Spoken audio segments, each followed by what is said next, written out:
Sometimes I think that particularly women are taught to doubt their instincts.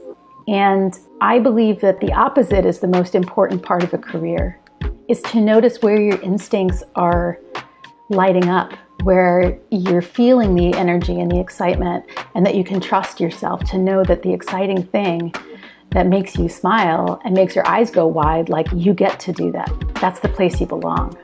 Hi, I'm Janice Fraser. I'm an investor and an innovation consultant, and here's some shit I wish I knew.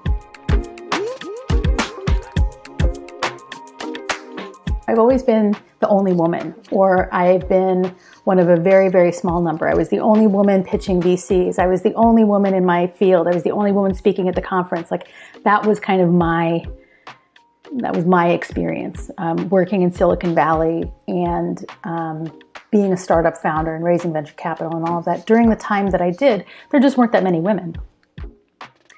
And so I was, I had all those typical experiences. I was talked over, I was disregarded, I was, all of that stuff that we know exists and happens. And so I would often question myself and say, oh, well, maybe they were right. Very lovely gentleman named Richard Snee, about 5 or 6 years ago. We were having this conversation and I told him that I've never really felt confident at work ever. Even though I look up from the outside, I look totally accomplished and my career's been fantastic and it passes every check mark, that you need. And he's like, what do you mean you've never felt confident at work? And he just out of the blue, he just I believe everybody deserves to feel confident at work. And I think those of us who have imposter syndrome or who really need external validation, we live on an edge. And that edge is, will someone approve of me or will someone disapprove of me? And so we're putting our happiness and our contentment and our power in other people's hands. And this idea, for me, that statement, and maybe I just read so much into it, but that statement to me said that I can put the locus of that value inside myself. And that if I have a job, then by default, I am up to the challenge because I deserve to feel confident at work. There's a Marianne Williamson piece of writing, and I used to be able to say it from memory, but it came into my life about 25 years ago. We ask ourselves, who am I to be brilliant, gorgeous, talented, and fabulous? Actually, who are you not to be? You playing small does not serve the world.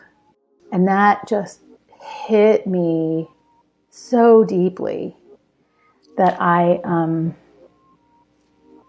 started to experiment with giving myself permission to be fabulous. And I think I am. I think I'm fabulous. And I don't need to prove it to anybody else. I just need to live it. And I can stop competing. So I stopped caring what other people think in little bits over a long, long period of time. But I think it really hit peak no more F's to give when I was about 45 years old. And I was like, wait a minute, this is great. I thought that the 40s would be really scary and that I would start feeling old, but instead what I felt was awesome because I just didn't care anymore. I didn't care what I was supposed to be doing. I didn't care what my career was supposed to look like. And now I'm in my mid-50s. Now it's really just about me and my family. And not in a selfish, I'm going to get mine kind of way, but in a, I'm not here to make all of you happy and comfortable. I'm here to I'm going to get a little woo-woo here. I'm going to manifest the life that I'm supposed to have. I'm going to manifest the world that I want to live in. I'm going to do what I think is right because I think it's right. And that's really a nice place to be.